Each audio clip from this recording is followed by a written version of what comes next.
Canada, universal healthcare, safe, clean cities, endless space, endless resources. Year after year, it lands near the top of every list of the best countries in the world to live in. If you asked most people to name a wealthy, well-run economy, Canada would be an easy pick. So here's something that shouldn't be possible.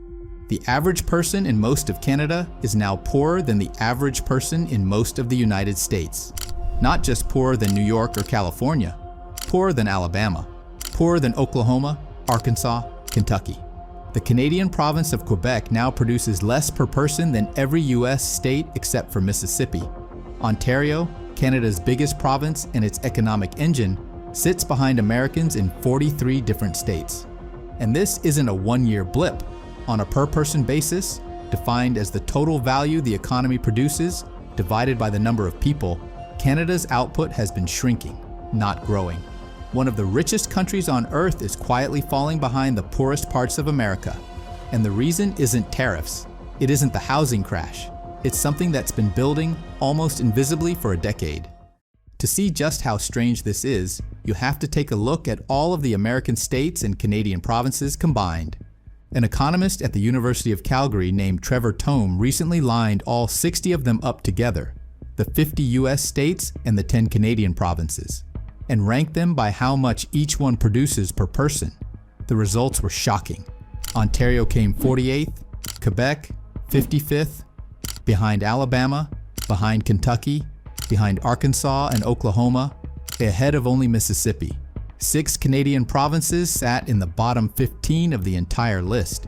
New Brunswick came dead last, 60th out of 60. Now, for most of modern history, this was not the case. Canada and the United States grew up side by side. Two rich neighbors whose living standards tracked each other closely for decades. When one got richer, so did the other. They were, roughly, in the same league. Then, somewhere around the middle of the last decade, the two lines split apart. The American line kept climbing. The Canadian line flattened out, and the gap didn't close again. It widened. By 2023, the average American was producing about 43% more than the average Canadian. And that gap is still growing, on track toward 50%. Now, I want to be fair here, because there's a reasonable objection and you'll hear it in the comments if I don't say it first. This measure, output per person, isn't perfect. It doesn't capture how income is shared across the population, and a lot of that American lead sits with high earners right at the top. It doesn't measure how safe you feel, or whether one hospital visit could bankrupt you. And on those things, Canada genuinely does well. But here's why the output per person trend still matters. This isn't about a single point in time, it's about the direction of travel. A country whose output per person keeps sliding behind its neighbors year after year is slowly losing the ability to pay for the very things its good reputation is built on. The wages, the hospitals, the pensions, the safety net. You can argue about the exact size of the gap. You can't really argue about which way it's moving. So the real question is the obvious one. What happened? How does a country this rich, this stable, this full of resources quietly stop keeping up? The answer starts with a single, boring-sounding decision that Canada made over and over again. Canada stopped buying its workers better tools. That sounds too simple to matter. It isn't. It's close to the whole story. Think about what actually makes a worker productive, able to produce more in the same hour of work. Most of it isn't effort. It's equipment, the machinery, the software, the technology, the systems around them. Give a worker a better machine and they produce more per hour. Because they produce more, the business earns more, and it can afford to pay them more. Scale that up across an entire country and it has a name. That is basically what getting richer is. More and better tools per worker, producing more per hour, earning more per hour. For a decade, Canada has been quietly doing the opposite. Here is the number that should be on the news every single night. For every dollar's worth of new equipment and technology an American worker gets set up with today, a Canadian worker gets about 55 cents. Barely half. Canadian workers are being sent into the same global economy as their American counterparts, armed with half the kit. And it's not that Canada was always behind and simply never caught up. It's that Canada went backwards while America surged ahead. Adjusted for inflation, business investment per Canadian worker actually fell over the last decade. from about $20,000 in 2014 to around $16,500 by 2024, a drop of nearly 19%. Over the exact same 10 years, the American figure didn't fall. It jumped, up more than 30%, from around $23,000 to over $30,000. Picture two lines on a graph starting close together in 2014. One drifts down, the other rockets up. That's a decade of Canadian and American workers being equipped for two completely different economies.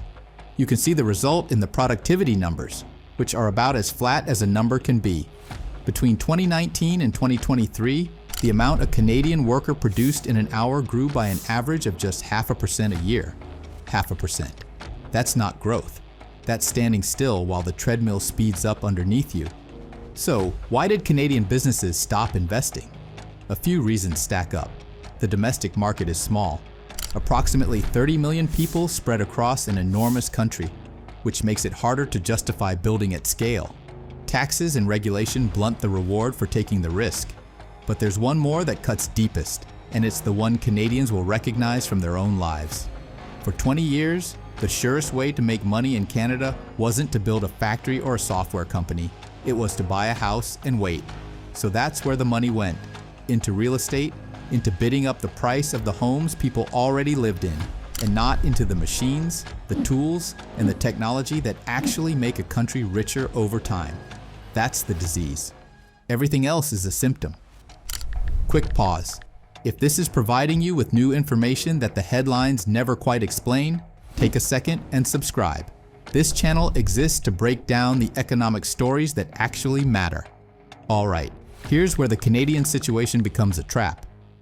Because low investment doesn't just make you poorer once, it sets a loop spinning that makes you poorer again and again.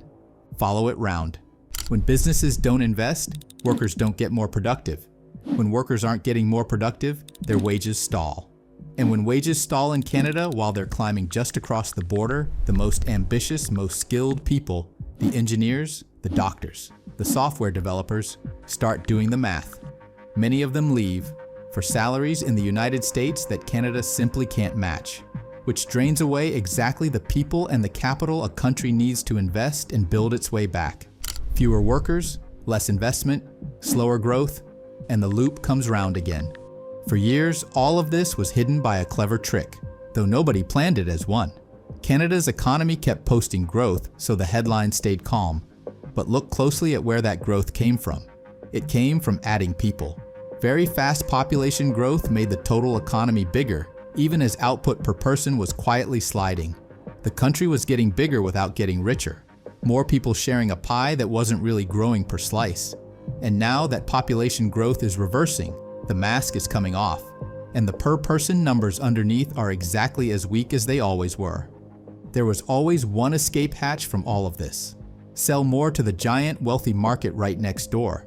If your own market is too small to justify investment, you borrow America's 340 million of the richest consumers on the planet right across an open border. For most of Canada's modern history, that was the plan. But that opportunity is being welded shut at the worst possible moment. Even before the latest trouble, the OECD noted that Canada had been losing its share of export markets, failing to capitalize even as it shipped record amounts of oil and commodities. And then came the hammer. In the summer of 2026, the United States let the trade deal that governs North American commerce lapse, declined to renew it on the old terms, and slapped fresh tariffs of up to 50% on Canadian goods. The one lever that could have masked the productivity problem for another decade, privileged access to the American market, is being ripped away right as Canada needs it most. So Canada is left holding the bill it spent 10 years running up. A workforce equipped with half the tools. A decade of flat productivity, its most productive people drifting south, and the escape route slammed shut. None of it was a crash. There was never a single day when it all went wrong. That's exactly what made it so easy to ignore. And this is where it becomes a linear chain reaction. Start with the investment. Canadian businesses keep spending less per worker than their competitors. That's the first link. Because they invest less, productivity stays flat. Workers keep producing about what they did before, while Americans produce more every year. That's the second link. Because productivity is flat, wages stagnate, and the most skilled people keep leaving for higher pay across the border, thinning out the tax base. That's the third link. Because the tax base is thinning at the same time the population is aging, more retirees drawing on the system, fewer high earners paying in, governments face a squeeze and reach for higher taxes or thinner services, which makes Canada even less attractive to invest in. That's the fourth link. And a less attractive place to invest gets even less investment, which sends you straight back to the first link, except in an even worse position. But here's the part that reaches you, wherever you're watching from. This was never really a story about Canada. It's a warning about something every rich country quietly believes, that its wealth is permanent. It isn't. National wealth isn't a fact you own. It's something you have to re-earn every single year by investing in the things that make people more productive. And a country can stop doing that, coast on its reputation, and slide gently backward for 10 or 15 years before anyone even notices. The United States is further from that edge. Britain is closer to it, but every one of them is on the same road. The situation can still be turned around. Investment can be rebuilt. A few Canadian provinces are already clawing back up the list, but on its current path, one of the richest countries in the world is quietly on track to be poorer per person than the poorest corner of America. And most of the people living there have no idea it's happening.